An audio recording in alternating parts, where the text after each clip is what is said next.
I'm Caroline Romo, and I'm the Executive Director of the New Mexico Beef Council, and this is our new podcast, Behind the Burger, and I'm here with Belinda Lavender to talk about her role in the beef industry and how her and her family raise cattle for our industry. So, Belinda, thanks for being our guinea pig, and tell us a little bit about yourself. It's my pleasure, Caroline. I'm Belinda Lavender of Lavender Brangus, and my husband Marty and I raise Brangus seedstock in eastern New Mexico, about 30 miles from Clovis. We have been involved in the cattle business our entire lives, and he stayed in Melrose forever, and I left and found my way back here, and we have been spending the last 12 years trying to raise better Brangus cattle to primarily serve commercial breeders with bulls and heifers in West Texas and eastern New Mexico, and actually all over New Mexico. Our grandparents established themselves in this area in the 1900s, and we are very fortunate to be able to carry on that tradition and heritage. It's just something that we love doing. That's awesome. So you talked about your grandparents were here, so you've kind of already talked about the history and the family aspect, but I don't know if there's any more to expand on that of the beef industry is a family legacy. Oh, yeah, it's very large. I was born in Copeland, so we have family in northern New Mexico, Copeland Herefords, and so they've been doing that as long as my grandpa was here. They were brothers, and so they came from Texas, and their great-grandfather was a judge, and there's a newspaper article about when he quit the judgeship and he just wanted to go home maybe with his cows. And so I guess that's kind of in our blood, and how we just have it in us to be with cattle and want to be in that part of the industry.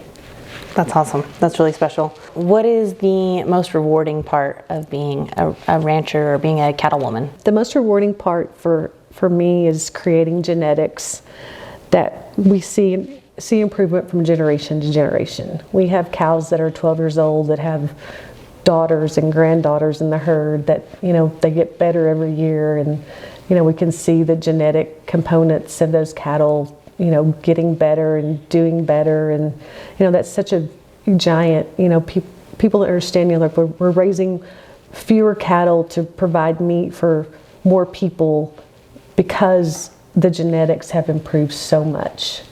And it's really cool to be a part of that, and to do the DNA and to see the carcass merit that cattle bring, and to see that big improvement in seed stock and commercial. So that's awesome. That's one of the best things about our operation. Yeah, to actually see it through. All your hard work is paying off through the generations. So, for our audience, theoretically, that isn't as familiar, how do you care for your animals? How do you, maintain their health and well-being? Our cattle are given vaccinations at the various stages of their life and treated with the utmost respect when handling.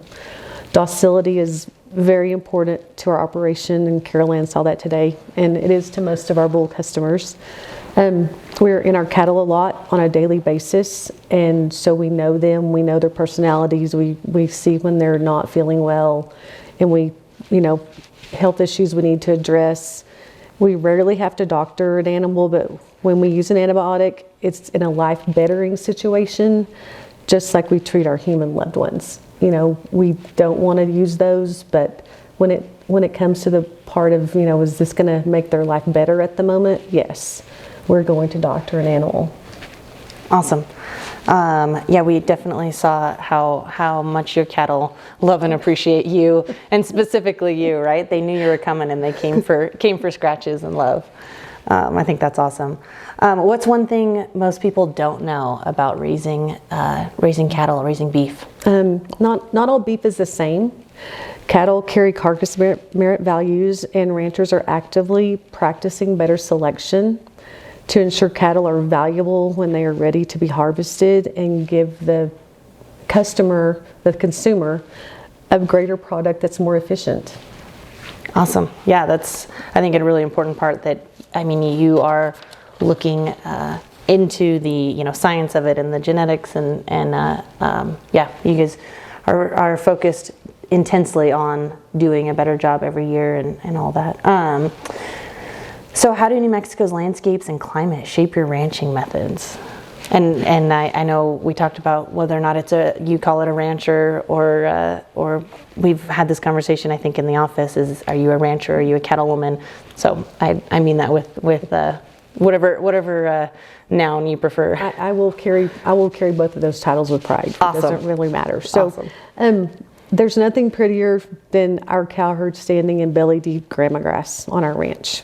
On the other side of that, there's nothing harder to see than your cows getting fed every bite because of the lack of rain. Rainfall has become less predictable and in historical, as the saying was, April showers bring May flowers. That is not always the case these days. So, just trying to live with the elements, and the eastern side of the state used to get rainfall in the monsoon. We knew when our monsoon was, and now we don't know. And this year we got rain in November, 2 weeks before the freeze. And spring will be great, and we've had some snowfall, but we don't know what will, the unknown, because we don't have that predictable rainfall anymore.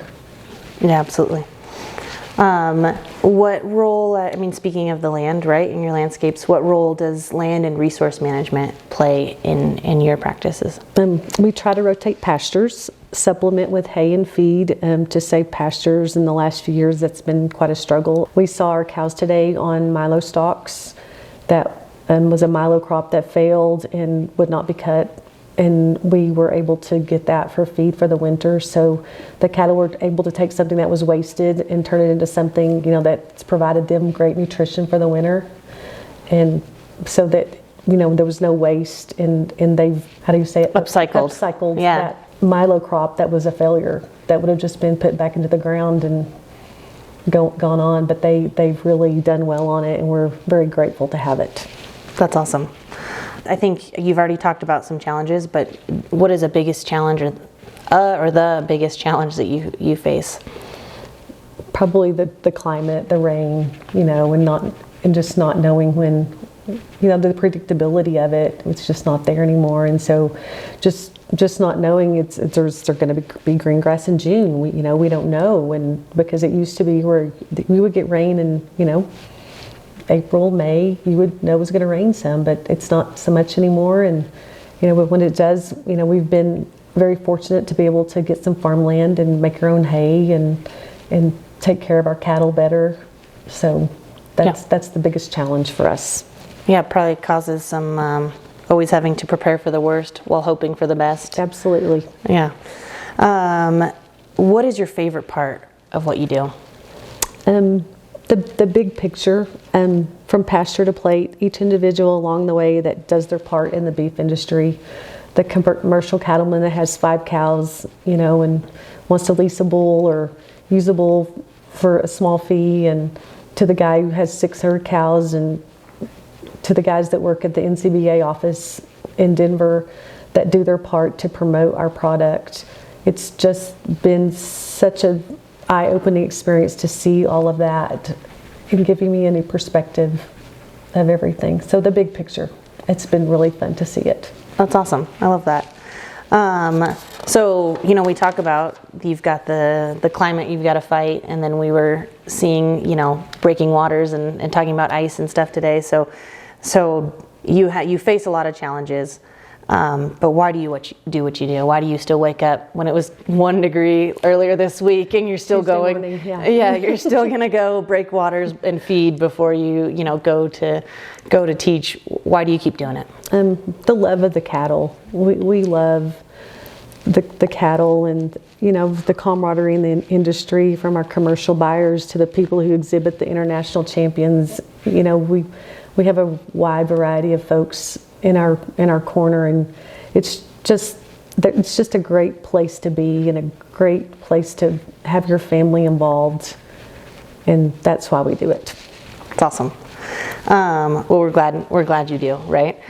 We need you, and we need a lot of people like you. So what's your favorite thing? I guess this always feels a little self-serving since I work for, theoretically, the checkoff at the New Mexico Beef Council. But what's your favorite thing that the checkoff is doing or the Beef Council is doing, or even if it's something that you hope we do soon? Or The new nutrition program for the classroom that will be launched. As a teacher of intermediate age students, they wanted to know, about food. They posed a question one Monday morning: if everything in a cheeseburger is good for you, why is a cheeseburger bad for you? Well, that spawned a whole week of studying of minerals and vitamins and food nutrition. And my favorite part was, Mrs. Lavender, meat appears in so many nutritional categories. Yes, it does. It's so good for you. And so, kids that don't really have an ag background, they, came to that on their own. I tried to be very, I didn't try to push them into that. I just wanted them to discover that themselves. And that was just one of the cool things to watch, was they were just like, meat is in so many categories. Yep. That's awesome. A power-packed protein, we like to say, right? That's awesome. Is there anything else you'd like to add, or about your operation, or about the beef industry, about? I think it'd be interesting for folks to know that aren't in the industry that, DNA is such a big thing. People 21andMe and people send in and find out what breed their dog is. But the cattle industry has probably as much DNA on file as humans do, because all seed stock, whether it's Brangus, Angus, Charolais, Hereford, people are sending in tons of DNA on animals, and genomics are a huge thing in the industry, and people trying to make cattle better and seeing how they can do that. But DNA is such a huge part of the cattle industry, and I just don't think people realize that. So that's really interesting. It's super interesting to me. So yeah, absolutely. Nerdy cattle woman here. No, that's good. That's good. I think we were even talking about with that school, with some education conversations about how the DNA conversation is an important science, lesson that they have to give, so we can teach it through cattle too. It's a great way. Like we were talking about genetic traits in some of your cattle too. Yes. That's awesome. What about, we'd love to hear a favorite recipe. I'll give a little teaser. Okay. I have taken this, we have the Taste of the States at our national Brangus show, and we have taken this and competed every year we've gone, and it's homegrown New Mexico beef, the green chili, secret sauce, and my favorite New Mexico cheddar, and corn tortillas. And so we'll get that recipe out, and there you go. We'll I don't know if it's a secret. It's okay if you keep it for the events. People just have to come to a beef council event to get it too. Yeah, that might be. I usually take it if something terrible happens to someone or something. Yeah. Well, I won't. Yeah, I won't hope for that. I was going to make it for tonight, but today was a little crazy. Oh no, you're fine. That's awesome. And then I have one question that wasn't on the list, but it's just something we're talking about for March is National Nutrition Month, and the theme is Food Connects Us. Mm-hmm. And just wanted to see if you had any thoughts on what that means to you. What does food connecting you mean? I guess, I was very fortunate to grow up with a family that we ate together every meal. I mean, breakfast and, lunch was, questionable because we were at school or my dad was at work or, but breakfast and supper, we were always together. And, if there was ever a joyful occasion or a sad occasion, my mom always took meals to people, and food was such an important part of that. And I think in our small community, it's still, that food speaks joy and it speaks sorrow to people as well, to let them know that we care either way. And I think that's really important. Oh, absolutely. I think when you say that, it makes me think of, I don't always remember what was being cooked, but I do remember who's around the table, right? Because it's the food that brought us there, but the connection is more important. My kids always say that I made roast every Sunday, and they can't eat roast now, but I think they were trying to live vicariously through me as a child, because I'm pretty sure that I had roast every Sunday. My mom gets a lot of heck about her roasts. She still tries to cook them, and we always are like, I don't know, can you follow a recipe? Or but again, the important part is you're eating. Not what you're having, but who's around the table. Yeah, and that's such a huge component. And you're nourishing your body. You've got to do Yes. that. It's an important part of nutrition. You got to fuel your body.